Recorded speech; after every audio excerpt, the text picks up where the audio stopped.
Cockroach जनता party के हैं, उन लोगों ने भुनाने की कोशिश की और उसको सपोर्ट करने के लिए सारे विपक्ष उनके पीछे लग गए। बच्चे कौन थे? तो जिसे नीट का फुल फॉर्म पता नहीं, सीबीएसई का फुल फॉर्म नहीं पता, इसके अध्यक्ष थे, उन्होंने खुद कहा कि ये बीजेपी के द्वारा गुंडे भेजे जाएंगे और वो पत्थरबाजी करेगा, और पत्थरबाजी हुआ। और उन लोगों को छुड़ाने के लिए कौन गए? केजरीवाल साहब गए। अगर पत्थर फेंकने वाले के लिए बीजेपी वाले गए थे, हाँ, तो छुड़ाने के लिए बीजेपी वाले को जाना चाहिए था। उसके जगह केजरीवाल जा रहे हैं, तो ये खुल के बातें आ जाती है कि कौन करवाया, किसके ऊपर में करवाया और कौन और मोहरा किसको बनाया। लेकिन अब सुप्रीम कोर्ट के द्वारा दिए गए डिसीजन को भी नहीं मानेंगे। वो कह रहे हैं कि हम डिनाई करते हैं, हम नहीं मानेंगे। हाँ, पक्ष और विपक्ष की बात अगर हम करते हैं तो हमें एक बात ही इससे निकल के आता है कि जो काम ये लोग विपक्ष वाले इलेक्शन के द्वारा हासिल नहीं कर सकते हैं, उसको इस तरह से ये लोग करना चाहते हैं, जो लोकतंत्र के लिए सर्वथा अनुचित है। हेलो नमस्कार, मैं हूं नीरज कुमार, आप देख रहे हैं मोबाइल न्यूज 24। आज हम बात करने वाले हैं छात्रों के आंदोलन के बाद पिछले 2 दिनों से संसद भवन में परीक्षा अधिनियम संशोधन विधेयक पेश हुआ है, उस पर चर्चा हो रही है और शायद अभी कुछ देर में पास हो गया होगा जब तक हम लोग बातचीत कर रहे हैं, और जब तक आप तक ये हमारा न्यूज़ देखने को मिलेगा आपको, तब तक उस विधेयक पर चर्चा हो चुकी होगी, उस पर वोटिंग हो चुका होगा। हालांकि इस विधेयक के पास होने में कोई दो मत नहीं है, पास तो हो ही गया होगा। लेकिन उससे पहले ये स्थिति बनी क्यों? अब से करीब 2 महीना पहले नीट पेपर लीक हुआ, उसके बाद बहुत सारे छात्रों ने आत्महत्या किया, बहुत अफसोस की बात है। बहुत सारा जो है छात्र दोबारा री एग्जामिनेशन देने के लायक नहीं थे, वो वापस चले गए। जितने लोगों ने पहले बार पेपर भरे थे उनमें से लगभग 20% लोग दोबारा पेपर देने नहीं गए। हालांकि सरकार ने 1.5 महीने के अंदर अंदर दोबारा परीक्षा किया, सफल परीक्षा रहा, उसका रिजल्ट भी आ गया। लेकिन वो जो बीच का गैप है, कुछ स्टूडेंट्स और कुछ स्टूडेंट्स को हवा देने वाले लोग, माहौल खड़ा करने वाले लोग एक आंदोलन में इसे बदल दिया। कॉकरोच जनता पार्टी के नाम से पूरे देश में प्रदर्शन हुआ। सोनम वांगचुक अनशन पर बैठे, लगभग 26 दिनों तक उन्होंने अनशन किया। लेकिन इन सब के बीच 20 तारीख को जो भारत के इतिहास में लिखा जाएगा, वो दिन बहुत ही एक असमंजस भरा दिन होगा। छात्रों को लेकर या तो छात्रों पर डंडे बरसाना पुलिस के द्वारा, या फिर छात्रों द्वारा कुछ छात्रों के नाम पर कुछ असामाजिक तत्वों द्वारा संसद भवन के आसपास माहौल खराब करना, पुलिस पर पत्थर बरसाना और अफरा तफरी का माहौल पैदा करना, ये सारी चीज़ें हैं। और इस पर आज हमारे साथ एक्सपर्ट के तौर पर बातचीत करने के लिए आरसी चौधरी साहब हैं। नमस्कार। बीते 3 महीने से ये कनाडा में थे, और ये जो पीरियड है, पीछे 2 महीने का पीरियड जो इंडिया में हुआ, वो पूरा पीरियड लगभग कनाडा में आपने बिताया। भारत के प्रति लोगों की क्या भाव कनाडा में था? वहाँ जो इंडियन सिटीज़न रहते होंगे या जो वहाँ कनाडियन लोग रहते होंगे, वो लोग यहाँ के न्यूज़ को देखने के बाद क्या सोचते होंगे? पहले तो इस पर आप बता दीजिए हमारे दर्शकों को। बहुत बहुत नमस्कार नीरज जी, आपको भी और आपके दर्शक सभी को नमस्कार।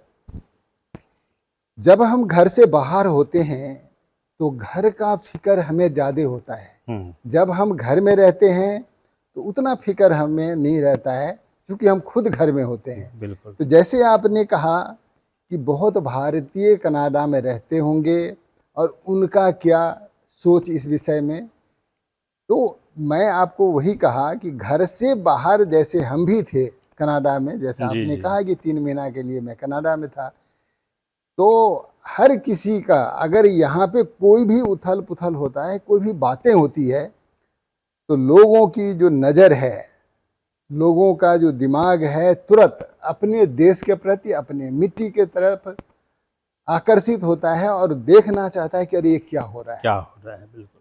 तो ये माहौल था जो आपने पूछा कि वहाँ क्या लोग सोच रहे थे। तो बहुत गौर से, बहुत गहराई से लोग सोच रहे थे। जिसके पास टाइम था वो बैठ करके इस पे चर्चा भी करते थे, बातें भी करते थे कि वहाँ पे इंडिया में ये जो हो रहा है वो क्या हो रहा है। बिल्कुल, बिल्कुल।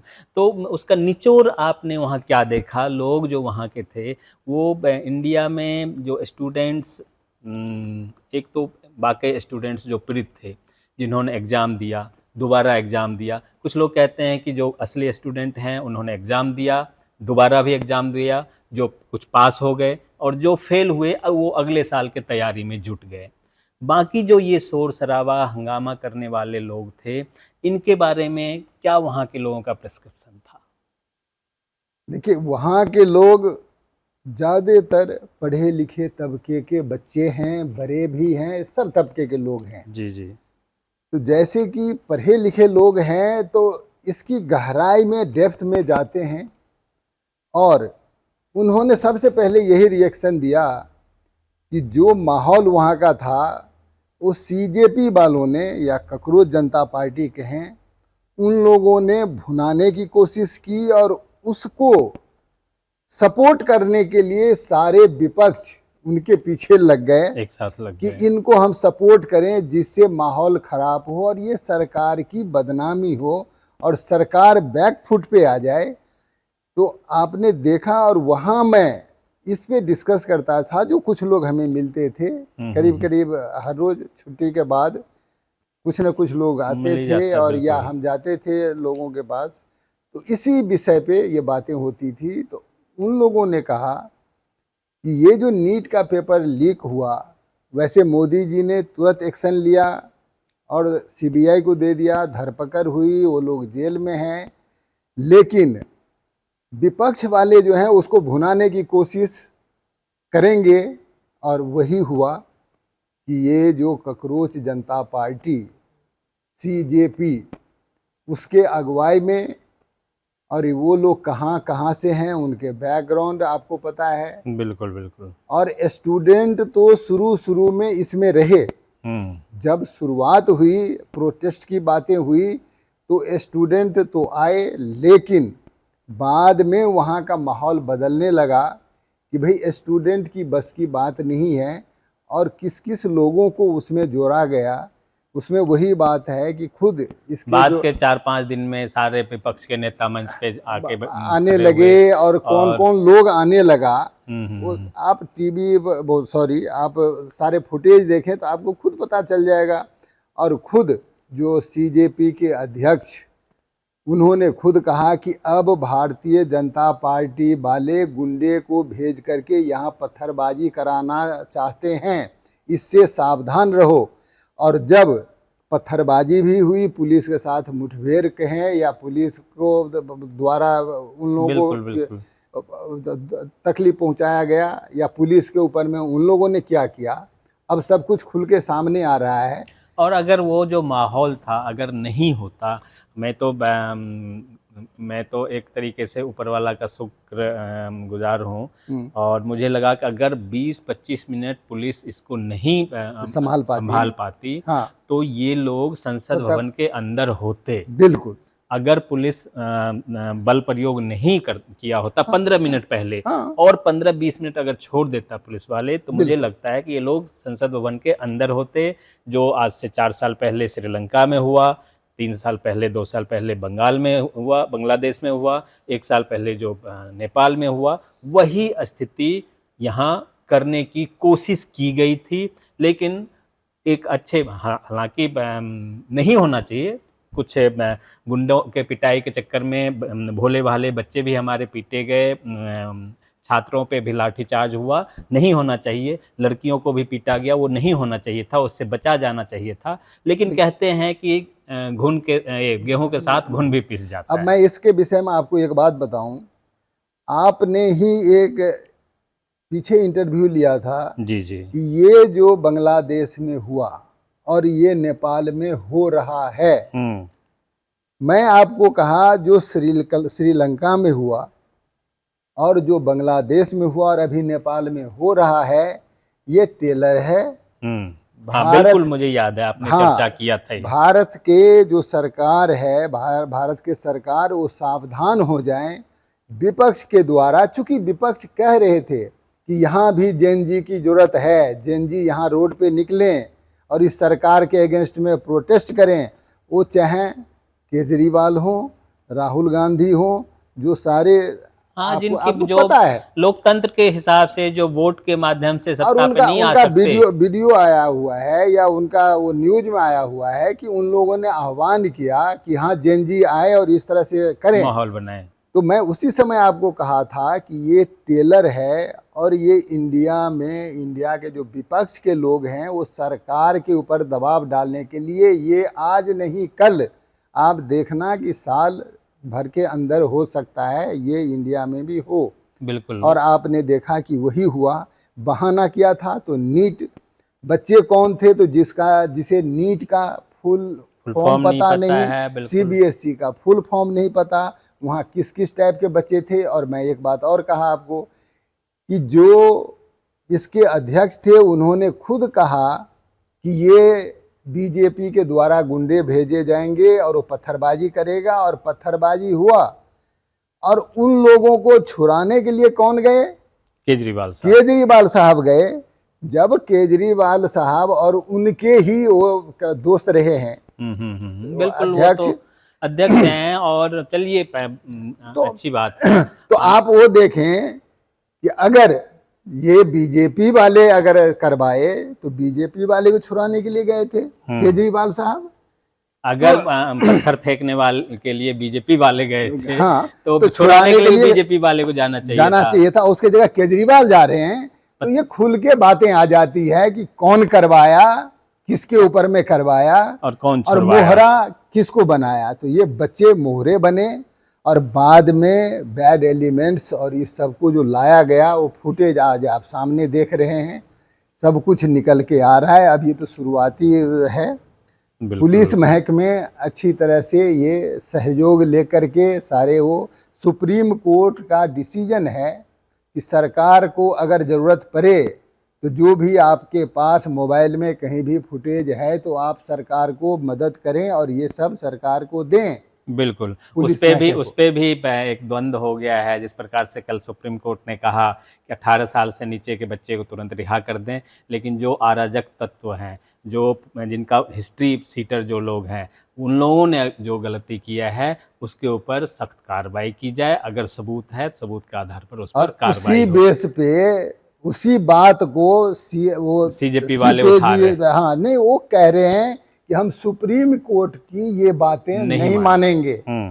यानी सुप्रीम सरकार के विरोध में जो बातें हो रही थी वो तो ठीक है लेकिन अब सुप्रीम कोर्ट के द्वारा दिए गए डिसीजन को भी नहीं मानेंगे। वो कह रहे हैं कि हम डिनाई करते हैं, हम नहीं मानेंगे। जैसे पहले केजरीवाल जी कहते थे, राहुल गांधी कहते थे सुप्रीम कोर्ट हमारी नहीं सुनती, सुप्रीम कोर्ट एक तरफा और है। यही दोनों का जो आपने नाम लिया, यही दोनों जाकर के माफी भी मांग करके आ जाते हैं। और अब वही राग अलाप रहे हैं सीजेपी वाले कि हम सुप्रीम कोर्ट के आदेश को नहीं मानेंगे। फिर से एक बड़े आंदोलन की वो लोग चेतावनी दे रहे हैं कि अगर क्या सीजेपी वाले या जो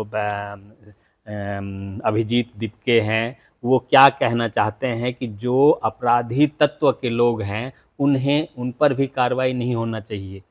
इसका मतलब तो यही हुआ कि जो अपराधी हैं वो हमारे मंच पे आए तो इसका मतलब वो दूध के धुले हो गए। नहीं जी, इसके लिए तो मैं साफ आपको कहा कि शुरुआत में जो स्टूडेंट वगैरह इससे जुड़े थे, वहाँ जो देखा कि कुछ ऐसे तत्व इसमें आ रहे हैं, ऐसे लोग इसमें आ रहे हैं जो स्टूडेंट से कोई मतलब नहीं है, तो वो लोग धीरे धीरे छटते गए और उन लोगों को लाते गए, उनके द्वारा ये लोग प्रोटेस्ट करते गए। नतीजा ये हुआ कि वो लोग जो चाहते थे कि पत्थरबाजी हो और हम उग्र करें इसको, वो लोग कुल मिला के काफ़ी हद तक सफलता पाई, सफल रहे। देश में अराजक तत्व को मौका मिल गया और अब वो लोग कह रहे हैं कि सरकार झुकती है, झुकाने वाला चाहिए। ये बयानबाजी जो है संसद में भी हर नेता जो विपक्ष के हैं वो कहते हैं कि युवाओं को धन्यवाद, उन्होंने दिखा दिया सरकार झुकती है, झुकाने वाला चाहिए। इन सब के बीच एक चीज छूट गया चौधरी साहब कि पेपर लीक तो होता है, इसमें कोई संदेह नहीं। होता पहले आया भी है, मतलब आज बरसों की से बात होते आ नहीं रहा है। है। 25 साल पहले भी होता था और अभी भी हो रहा है। 2 साल पहले भी विधेयक लाया गया जहाँ था। केरल में भी हुआ है, अभी पंजाब का भी माहौल बिल्कुल आपने हर सुना जगह ही होता है। है, जो केजरीवाल जी ने भी माना है कि कुछ लोग ऐसे लेकर के चले गए थे इक्विपमेंट्स और ऐसे कुछ हुआ है। बिल्कुल, तो ये पेपर लीक होता है, मेन चीज है सरकार को इस पर ध्यान दे। ये विधेयक में सजा 5 साल के बदले 10 साल कर देना, जुर्माना 1 लाख के बदले 50 लाख या 1 करोड़ लगा देना, हाँ, 10 ये करोड़ सब हो गया है। करोड़ लगा देना। लेकिन इससे पेपर लीक रुकेगा तो नहीं। ये तो पेपर किसी ने लीक कर दिया, उसके बाद सजा की बात है। आप मतलब ये कहना चाह रहे हैं, सरकार ये कहना चाह रही है कि तुम अगर पेपर धांधली करोगे, लीक करोगे तो तुम्हें सजा मिलेगी, जुर्माना देना पड़ेगा। ऐसी व्यवस्था क्यों नहीं सरकार कर रही है कि पेपर लीक ना हो? इसके लिए मतलब ना तो सरकार की तरफ से कुछ कहा जा रहा है कि पेपर लीक ना हो, इसके लिए क्या तंत्र विकसित करेंगे? नहीं नीरज जी, सजा हो इसके जाए विषय ठीक में, है, लेकिन पेपर लीक ही ना हो, ऐसी व्यवस्था क्यों नहीं हो रही है? इसके जगह मैं दूसरी बात कहूँगा कि लीक प्रूफ काम करने के लिए सरकार जो आह्वान किया है, जो कमेटी बनाई है, उसमें ऐसे ऐसे लोग आए हैं। यूपीआई के विषय में आप जानते हैं, जी जी जी। पूरे दुनिया में तहलका मचा दिया है यूपीआई। किसने किया? तो ऐसे लोगों को इन्होंने लिया है कि इसको भी आप फुल प्रूफ करें ऐसे कि ये लीक ना हो। लीक ना हो, मेन समस्या जो है, समस्या का बेशक समाधान उसके तभी है। लिए आपने देखा ही कि प्रियंका गांधी ने गोमूत्र विशेषज्ञ कह दिया, और जी, जी। उसके जवाब में जो हैं अपने हिमाचल प्रदेश के एमपी अनुराग ठाकुर, उन्होंने उनको इस तरह से कहा कि जितने सर्टिफिकेट उनके पास हैं एक व्यक्ति के पास, आपके पूरे खानदान में उतना सर्टिफिकेट नहीं है। तो जो संसद में कुछ भी हुआ है वो अशोभनीय हुआ है। आज राहुल गांधी ने ये कहा कि वहाँ 3 तरह के लोग थे, एक स्टूडेंट, एक इडियट। अब इडियट शब्द संसद में बोला जाए, संसद की गरिमा इतनी गिरा दी जाए, विपक्ष के एक नेता हैं और उनके द्वारा इस तरह से बात की जाए, तो क्या वहाँ पे केजरीवाल जी गए तो क्या उनके लिए था? क्या शरद पवार गए उनके लिए था? या बहुत सारे लोग गए विपक्ष की तरफ से, करीब करीब सारे गए। तो क्या इस तरह से बातें की जानी चाहिए? हालांकि आपने कहा कि शायद संसद में ये पास हो गया होगा। जब इन्होंने संसद में इस तरह की बातें कही तो हंगामा हुआ है। हंगामे के बाद फिर आधे घंटे के लिए उसको रोक दिया गया। 2:30 बजे की बातें रही, फिर 3 बजे बात हुई, और 3 बजे ये लोग विपक्ष वाले शोर शराबा करते रहे, और जितेंद्र प्रसाद जी जो हैं एक एक बात की जवाब देते हुए वो बात खत्म हुई, और शोर शराबे के बीच में ही इसको पास किया गया। वो पास हो गया है। जी। और और कल तक के लिए उसके बाद में स्थगित कर दिया गया, सदन स्थगित कर दिया गया है अध्यक्ष महोदय के तरफ से, बिरला जी के तरफ से। तो सदन में जो भी होता है हंगामा, पिछले करीब 7-8 दिन तक सदन का एक भी काम नहीं हुआ, और शायद पूरा आंकड़ा मुझे जो याद पूरा नहीं है। मानसून का जो है, अब कितने दिन का मानसून सत्र था? बिल्कुल 12 तारीख तक का है, अगले 12 तारीख तक का। 12 तारीख में 7 दिन तो आप बिल्कुल 7-8 दिन तो बिल्कुल खत्म कर दीजिए। मंडे तक कोई काम हुआ नहीं बिल्कुल, और उसके बाद कल से काम शुरू हुआ। और आज लोकसभा में आधा दिन मान लीजिए, राज्यसभा में चल रहा होगा। तो ये पैसा कहीं ना कहीं हमारे जेब से, आपके जेब से, ये तो और आम हमारे लोगों के पैसे हैं, बिल्कुल सबके जेब से, चाहे वो गरीब है,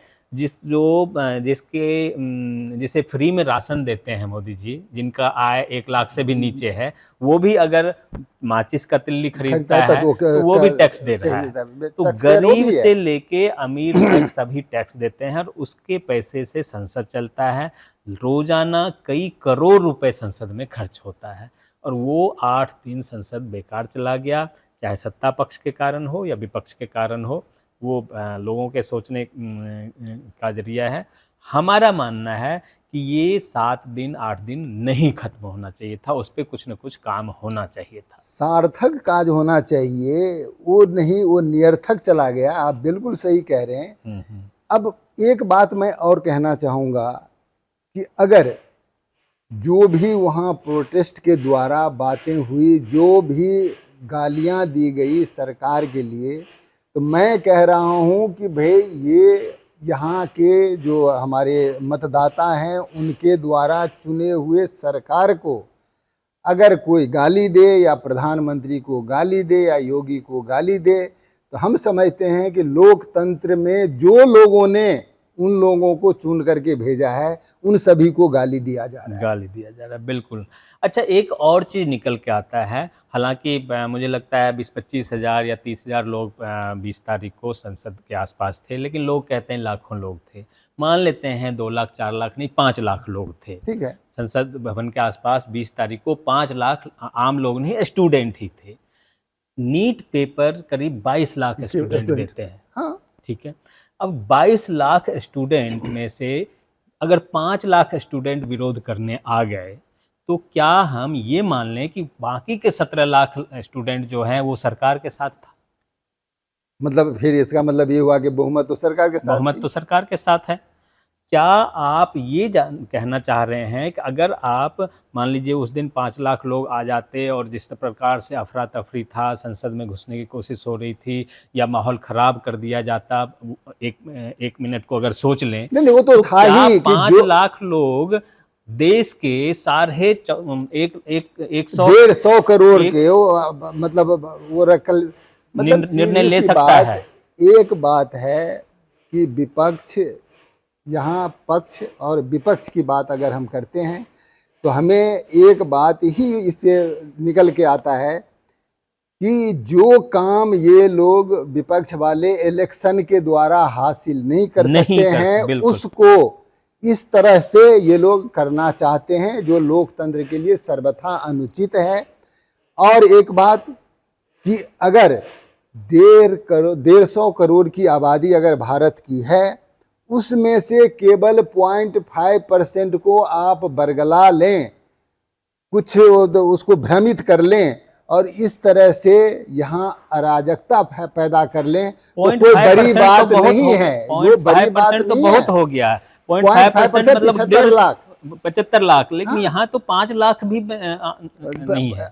5 लाख पे भी अगर मान लें आपकी बातें, और आपने भी कहा कि मान लेते हैं 5 लाख, तो 5 लाख पे ये हालात हो गए। तो अगर कोई इस देश में अराजकता फैलाना चाहे तो केवल 10, 20, 25 लाख लोगों को कहीं इकट्ठा कर ले। अभी जो एक बिल आ रहा है, आपको पता ही है, बाहर से जो फंड्स आता है, जी, मोदी जी, हाँ, तो उसके लिए जो मोदी जी ने अभी विधेयक तो अभी आया नहीं, आने वाला है। अगर वो आ जाए तो उसमें क्या है कि आपको पैसे बाहर से जो भी मंगाते हो या आपको मिलता है, उसको केवल स्टेट बैंक में जमा करना है। वो पैसे कहाँ खर्चा किया आपने वो बताना है। तो ये सारी खलबली केवल देश में ही नहीं, बाहर जो बैठे हुए लोग हैं, जो अराजकता फैलाना चाहते हैं, उन लोगों के द्वारा ये सीजेपी हो चाहे और भी एनजीओ वगैरह के हैं, उसको उकसाया जा रहा है कि तुम लोग भाई अब तो तुम लोगों का दाना पानी उठ जाएगा, जाने वाला तो तुम लोग इसके लिए चुप मत बैठो, कोई और रास्ता ढूंढो। और ये सब इसका तरीका कि 5 लाख लोग अगर चाहे तो देश में अफरा तफरी मचा सकता है, बांग्लादेश जैसी स्थिति उत्पन्न कर सकता है, नेपाल जैसी स्थिति उत्पन्न कर दे सकता है, लेकिन इसका मतलब कतई ये नहीं है कि लोग, देशवासी, भारतवासी बीजेपी गवर्नमेंट या नरेंद्र मोदी की सरकार से नाराज है। ये वही लोग हैं। और एक चीज़ और खुल के आप लोगों ने देखा होगा, जो सीजेपी का इंस्टाग्राम अकाउंट है उसमें लगभग 25, पहले 23 था और अब 25 मिलियन के आसपास हो गया है। तो ये जो 25 मिलियन है, जब वोटिंग होता है देश में तो वोटिंग प्रतिशत भी लगभग इतना ही है। देश में वोटिंग प्रतिशत जो बीजेपी के पक्ष में है और जो आम विपक्ष के पक्ष में है वो भी लगभग 25 मिलियन के आसपास ही है। तो ये सीजेपी वाले जो सीजेपी के जो फॉलोवर हैं उनका संख्या और विपक्ष को मिलने वाले वोटों की संख्या लगभग वही बैठता है। इसका मतलब स्पष्ट है कि विपक्ष द्वारा प्रायोजित सीजेपी है और सीजेपी ने ये हंगामा सारा किया हुआ है। बिल्कुल आपने सही कहा कि ये जो स्थिति है एक सुनियोजित तरीके से इसको किया गया, क्योंकि ये इसमें जड़ में भी आप देखें कि बिहार का इलेक्शन हुआ किस तरह से बीजेपी जीती, उसके बाद बंगाल का इलेक्शन था और बंगाल के इलेक्शन जो किसी को विश्वास नहीं था कि ममता बनर्जी को कोई हरा सकता है, जब वहां देखा कि भाई ये तो एकदम तख्ता पलट गया और बातें ही एकदम वो हो गई, और उसके बाद उनके जो सांसद थे वो किस तरह से किधर गए ये सभी को पता है, कहने की जरूरत नहीं है। तो जब विपक्ष ये सब देखा तो उन्होंने ये सारे चक्रव्यूह चला करके एक यूनाइटेड होकर के विपक्ष उनको एक मौका चाहिए था और वो मौका सीजेपी ने दे दिया। हाँ। और उसमें घी क्या कहते हैं आग में घी डालने का काम हमारे सीजीआई साहब जो चीफ क्या कहते हैं अब हमारे चीफ जस्टिस ऑफ इंडिया साहब जो हैं उन्होंने दे दिया और वो मौका इन्होंने भुना लिया। और खैर उसके लिए उन्होंने अभी सफाई ही दिया है 5-7 दिन पहले भी दूसरे मंच से कि मेरा कहने का मतलब क्या था, मेरा आशय क्या था, लोग किस चीज को किस तरह भुना ले। वो तो मौका परस्त लोग मौका के खोज में बैठा रहता है बस कि मुझे मौका मिले। उन्हें एक मौका मिला और रातों रात तो उन्होंने पार्टी बना ली और उसका ये सब कुछ परिणति हुआ। तो मैंने पहले अब से डेढ़ महीना पहले जब ये हुआ ही था, सीजेपी जब बना ही था, उसके 2-4 दिन पहले वीडियो बनाया था कि भाई चीफ जस्टिस साहब आपने तो इनको मौका दे दिया, हम लोग कोशिश कर रहे हैं कि अब इसे कैसे तोड़ा जाए, कैसे मौका जो उनके पास है उससे कैसे निपटा जाए। निपटने की कोशिश हम जैसे बहुत सारे पत्रकारों ने किया, आप जैसे लोगों ने भी किया, बहुत सारे समाज सेवियों ने किया, लेकिन हम लोग सक्सेस नहीं हुए और वो सक्सेस हो गए। इसका वजह है उतने ही उनके फेवर वाले लोग भी थे, उनके सपोर्टर भी थे जो चाहते थे कि भाई हम जीत नहीं सकते बीजेपी से, इस हालात में हमारी पार्टियां जो भी जितने भी क्षेत्रीय पार्टियां हैं वो धीरे धीरे ध्वस्त होती जा रही है और हम लोग इनके मुकाबला नहीं कर सकते, तो कोई और तरीका ढूंढो। और वो तरीका सीजेपी के थ्रू इनको मिला और उन्हें फुल सपोर्ट दिया गया और जा करके मंच पे इन लोगों ने सपोर्ट दिया, जिसका परिणत ये हुआ, ये निकला है। तो कुल मिला के सीजेआई साहब ने सीजेपी बनवाने में बहुत बड़ी भूमिका निभाई और सीजेआई साहब आपके गलती के कारण ये सारा हुआ है। आप माने ना माने, हम लोग यही मानते हैं और उस गलती को सुधारने में हम जैसे बहुत सारे लोगों ने बहुत काम किया, सरकार ने भी किया और सरकार को देश का भी बहुत नुकसान हुआ, देश की बदनामी भी हुई। और एक बात जरूर हुआ कि वैसे सरकार ने भी सोचा चलो ठीक है तुम लोग थोड़ा जीत के खुश हो जाओ। किसी भी देश को युवा वर्ग अगर चाहे तो दिशा दे सकता है और देता रहा है, लेकिन बैड एलिमेंट्स अगर उसको भुना ले दूसरे तरीके से तो वो भुनाते हुए हम लोगों ने देखा है कि यहाँ पे दिल्ली के अंदर में वो भुनाया गया है विपक्ष के द्वारा। और सरकार ने सोचा चलो ठीक है चुनाव से तुम लोग नहीं जीत सकते, एक इस्तीफा लेके अगर खुश हो, जीत महसूस कर सकते हो तो ठीक है, जीत की खुशियां मना लो। और वही हुआ। नहीं, बीजेपी वाले भी इस चीज को भुनाएंगे कि इन लोगों ने कैसे अराजकता पैदा करने की कोशिश की दिल्ली के अंदर में। वो जो हमारे मोदी जी हैं, जो हमारे देश के प्रधानमंत्री हैं, वो इन बातों को पब्लिक में किस तरह हाईलाइट करते हैं, वो 12 साल से हम लोग देख रहे हैं कि उनको मुद्दा कोई भी विपक्ष उठाता है और मुद्दा को भुनाते हैं, हमारे फायदा वो उठा लेते हैं। नरेंद्र मोदी जी उन्होंने स्पष्ट रूप से कहा था एक बड़े आसान शब्दों में कि तुम जो पत्थर मुझ पे फेंकोगे उसी को इकट्ठा करके हम महल बना लेंगे। तो हम भी यही चाहेंगे कि मोदी जी ये जो आपको मौका मिला है ऐसा कुछ तंत्र विकसित कीजिए कि पेपर लीक का जो लीकेज है वो 100% खत्म हो जाए।